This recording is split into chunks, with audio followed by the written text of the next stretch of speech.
Les forces ukrainiennes ont touché 35 navires en 96 heures. La Russie interdit désormais ses propres exportations de diesel parce que ses raffineries sont en feu. La Crimée manque de carburant, d'eau et d'électricité. Et sur le terrain, une opération secrète de drones, dont le nom de code est emprunté à une chaîne de supermarchés française, vient de détruire plus de 1100 pièces de blindés et d'artillerie russe, stoppant toute une offensive avant même qu'elle ne puisse commencer. Pendant ce temps, à Ankara, Donald Trump vient de dire à Volodymyr Zelensky que l'Ukraine peut fabriquer ses propres missiles Patriot.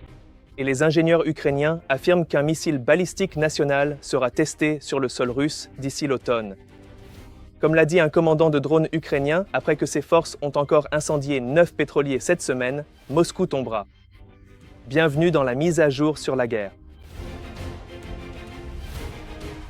Commençons sur l'eau, car ce qui se passe actuellement en mer d'Azov constitue l'une des campagnes de frappe navale les plus agressives et soutenues de toute cette guerre, et presque personne en dehors de l'Ukraine n'en parle avec le niveau de détail qu'elle mérite.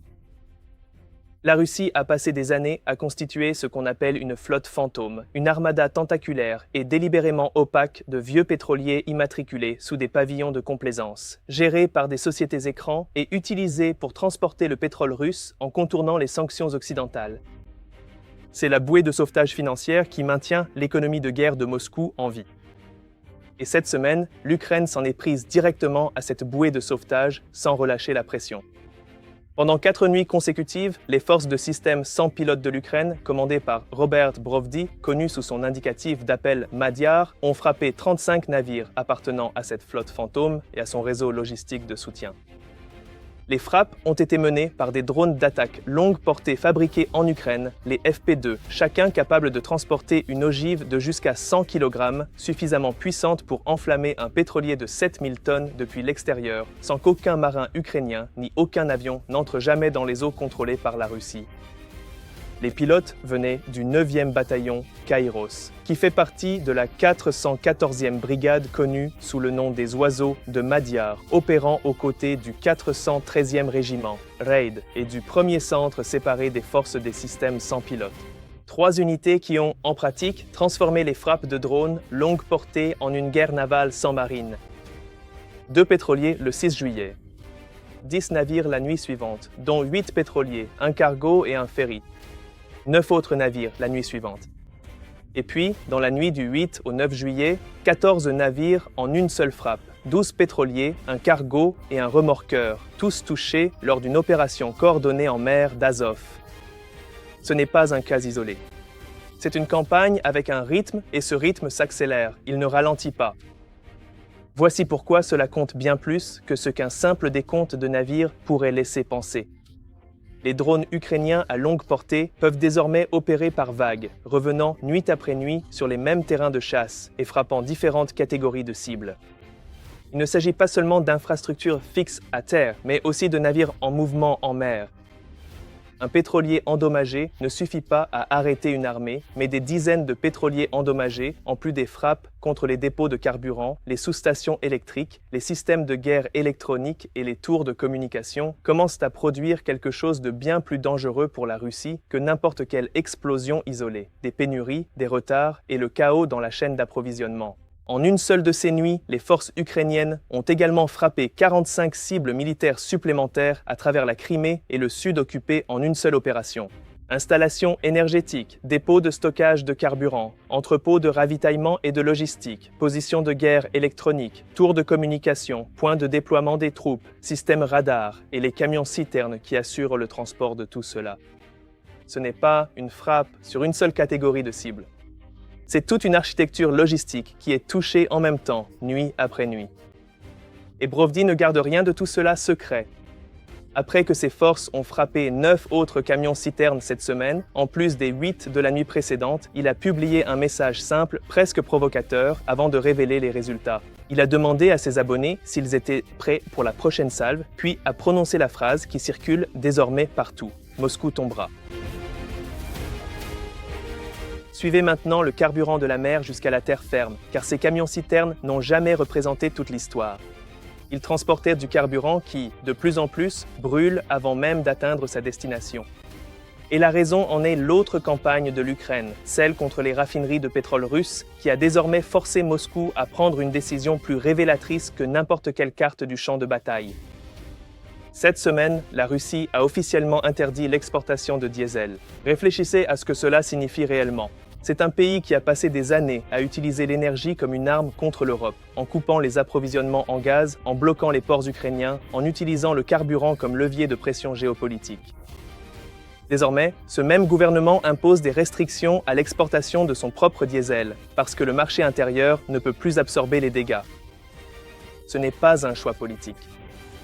C'est un aveu de tension interne que les responsables russes ne diraient jamais ouvertement en ces termes, alors ils l'ont exprimé à travers leur politique. Et la géographie derrière cette décision est remarquable. Des drones ukrainiens ont frappé des raffineries à Yaroslavl, juste à l'extérieur de Moscou. À Omsk, à plus de 2600 km de là, au cœur de la Sibérie, une frappe si éloignée de la ligne de front qu'elle aurait semblé relever de la fiction il y a 2 ans. À Nijnekamsk, au Tatarstan, au Bashkortostan, à Saratov, à Tver, à Stavropol. Regardez cette liste à nouveau, du seuil de la capitale russe jusqu'au cœur de la Sibérie, de la Volga au Caucase du Nord. Il n'existe plus d'arrière sécurisée pour le raffinage pétrolier russe. Chaque région que Moscou pensait protégée par la simple distance a désormais été touchée, et l'interdiction d'exporter du diesel est la preuve la plus évidente que les dégâts ne sont plus symboliques, mais sont devenus structurels. Et les chiffres derrière cette interdiction méritent qu'on s'y attarde.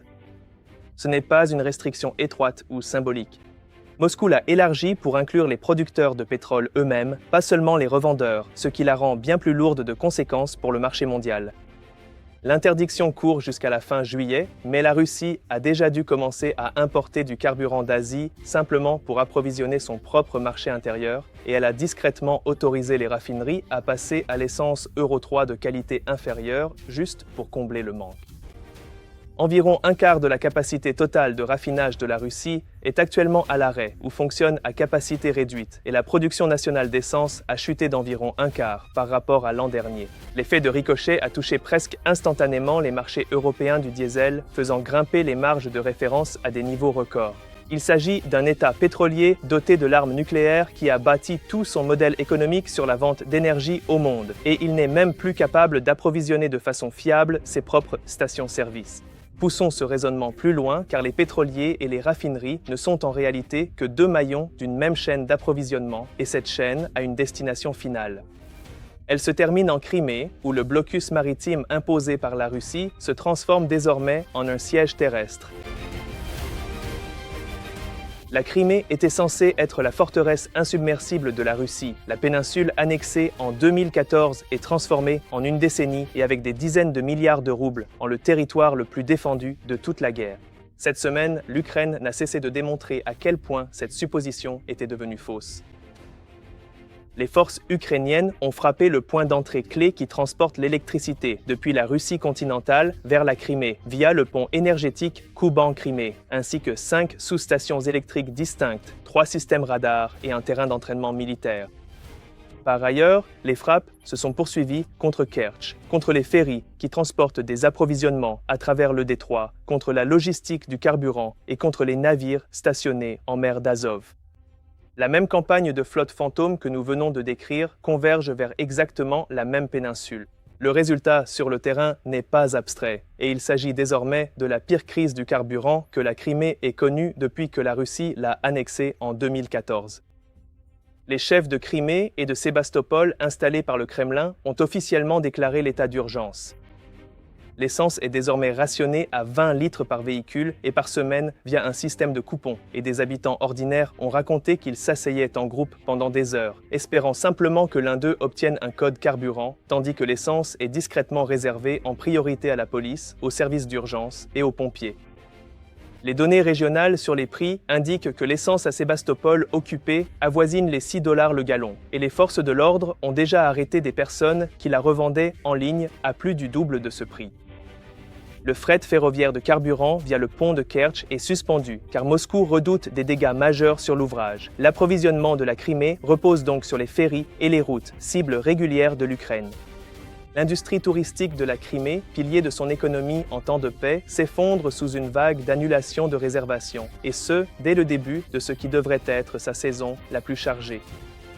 Voici la situation stratégique qui relie tous ces éléments. L'Ukraine ne frappe pas la Crimée pour faire la une des journaux. Elle démantèle systématiquement la péninsule en tant que centre militaire opérationnel.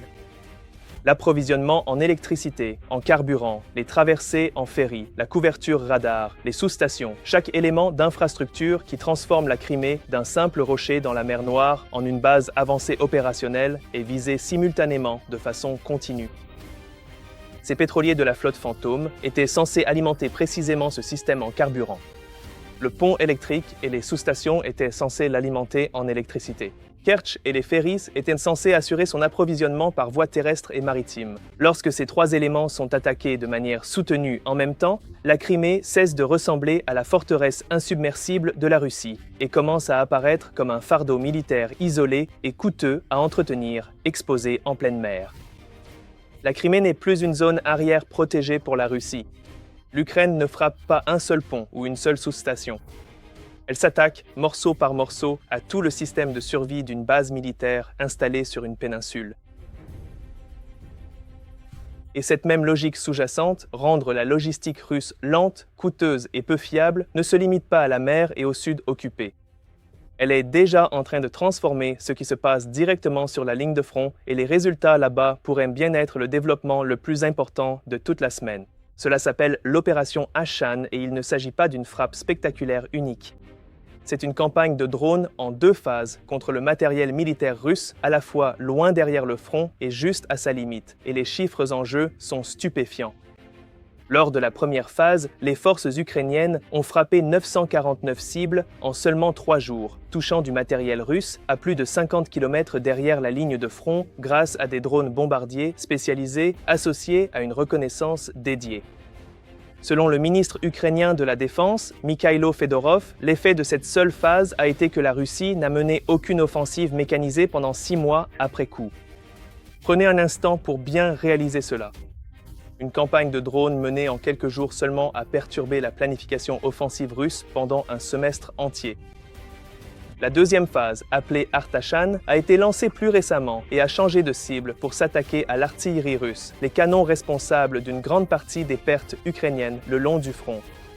Cette phase à elle seule a touché 230 et une cible, en détruisant 171 d'entre elles grâce à des frappes coordonnées, vérifiées par des systèmes de surveillance et des communications interceptées.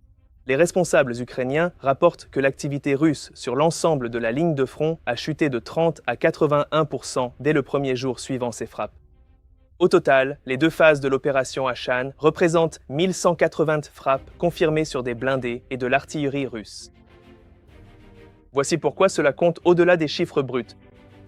Ashan révèle une nouvelle logique dans la manière dont l'Ukraine mène cette guerre. Au lieu d'attendre de subir une offensive russe pour ensuite réagir, les forces ukrainiennes identifient l'accumulation, les blindés, l'artillerie, l'équipement qui se masse derrière les lignes et les détruisent avant qu'ils ne puissent être engagés dans une attaque. Les drones ne sont plus une arme d'appui dans cette guerre. Ils sont en train de devenir l'outil principal d'épuisement opérationnel, frappant les blindés, l'artillerie et la logistique avant qu'ils ne puissent se transformer en assaut contre les positions ukrainiennes. C'est exactement la même formule que celle que nous venons de voir avec la flotte Fantôme et les raffineries, la destruction en série des éléments critiques qui font fonctionner une machine de guerre. Là-bas, il s'agissait du carburant et de la logistique maritime. Ici, ce sont les blindés et l'artillerie sur la ligne de front elle-même. Alors suivez ce fil jusqu'au bout. La ligne de front, la mer et l'arrière sont tous frappés par la même stratégie sous-jacente, ce qui soulève la question évidente suivante. Cette portée peut-elle aller jusqu'à Moscou elle-même? C'est là que cette histoire se dirige maintenant. Pendant des années, la Russie a détenu un véritable avantage incontesté dans cette guerre, et tous ceux qui suivent la situation savent exactement de quoi il s'agit. Des missiles balistiques tirés sur les villes ukrainiennes, sans pratiquement aucune conséquence pour Moscou. Les défenses aériennes de l'Ukraine peuvent abattre une grande partie des drones et missiles de croisière entrants. Les missiles balistiques posent un problème tout à fait différent. Ils suivent une trajectoire terminale abrupte et à grande vitesse, ce qui laisse presque aucun temps pour détecter, décider et intercepter. C'est précisément pour cette raison que la Russie s'est autant appuyée sur eux, et pourquoi, lors des frappes récentes, les défenses ukrainiennes n'ont pas réussi à abattre un seul des missiles balistiques lancés par la Russie, alors même qu'elles interceptaient la majorité des drones lors de la même attaque. Le président Zelensky a qualifié cela de dernier grand avantage de la Russie. Et pour une fois, ce n'est pas de la rhétorique politique. C'est tout simplement vrai. Mais deux événements se sont produits cette semaine, laissant penser que cet avantage a une date d'expiration. D'abord, un peu de contexte sur le lieu où tout cela s'est passé. Ce n'était pas un appel bilatéral aléatoire. Cela s'est passé lors du sommet de l'OTAN à Ankara, où l'Alliance a officiellement promis 70 milliards d'euros d'équipements militaires, d'aide et de formation pour l'Ukraine rien que pour l'année 2026, les Alliés s'engageant à maintenir au moins ce même niveau en 2027. Zelensky a profité de la tribune pour réclamer une nouvelle fois l'adhésion à l'OTAN et au cours du sommet de 2 jours, il a signé des accords de coopération sur les drones avec les Pays-Bas, le Danemark et l'Estonie. Trump lui-même a même laissé entendre qu'il était ouvert à ce que les États-Unis achètent directement des drones à l'Ukraine, reconnaissant de son propre aveu que l'Ukraine est désormais réellement compétente pour les produire à grande échelle. Prenez un instant pour y réfléchir. Le pays qui, au début de cette guerre, suppliait pour obtenir des armes est désormais courtisé en tant que fournisseur. C'est dans ce contexte, des alliés promettant des sommes records, l'Ukraine signant ses propres accords d'exportation de défense, que l'annonce concernant les Patriotes est tombée. Lors du sommet de l'OTAN à Ankara, le président Trump a dit directement à Zelensky que les États-Unis allaient autoriser l'Ukraine à fabriquer des missiles intercepteurs Patriot sur son propre sol. La façon dont Trump a présenté la chose était presque brutalement directe. Il a dit à Zelensky que, de cette manière, Kiev ne pourrait plus se plaindre que les États-Unis ne lui en donnent pas assez, car désormais, l'Ukraine pourra en fabriquer elle-même. C'est une véritable avancée politique, et ce n'est pas rien, mais ce n'est pas non plus une solution miracle du jour au lendemain.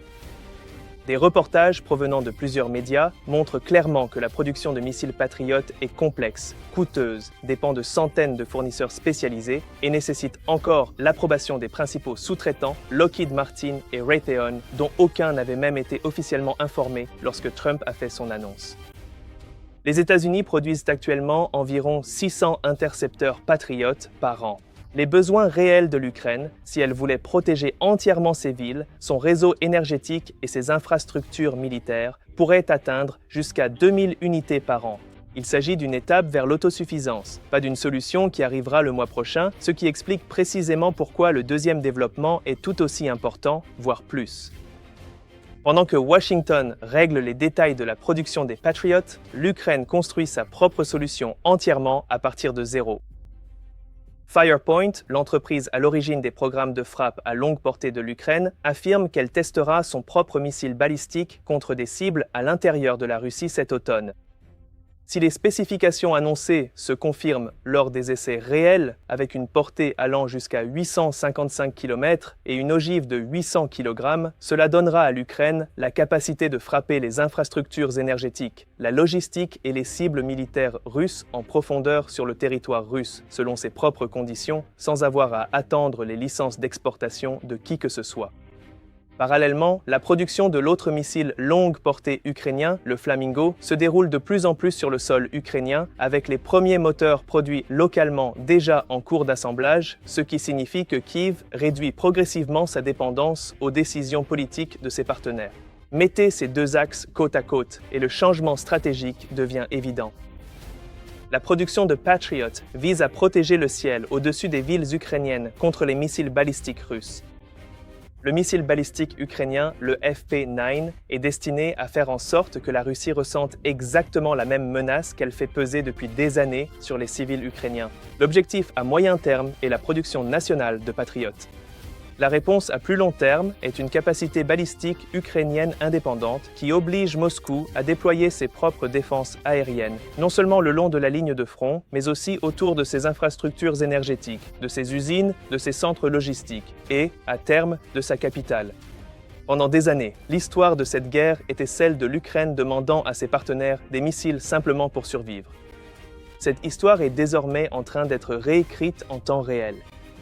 L'Ukraine ne demande plus seulement une protection contre les missiles balistiques russes. Elle construit le système qui mettra fin à l'impunité russe dans leur utilisation dès le départ. C'est donc ici que nous vous laissons ce soir. Des pétroliers brûlent en mer d'Azov. Des raffineries sont en feu, de la porte de Moscou jusqu'en Sibérie. La Crimée manque de carburant et d'électricité. Une offensive russe stoppée net avant même d'être lancée. Et un missile balistique ukrainien visant le sol russe qui arrivera d'ici l'automne. Voici la question à méditer jusqu'à la prochaine fois. Quand Moscou commencera enfin à ressentir la même menace qu'elle fait peser sur Kiev depuis des années, à votre avis, comment la Russie réagira-t-elle vraiment? Merci d'avoir regardé The War Update. Si vous avez trouvé cette vidéo intéressante et que vous y avez appris quelque chose, partagez-la avec vos proches. Et aussi, si vous avez apprécié cet épisode, prenez le temps d'aimer cette vidéo et de vous abonner à notre chaîne. On se retrouve dans la prochaine vidéo.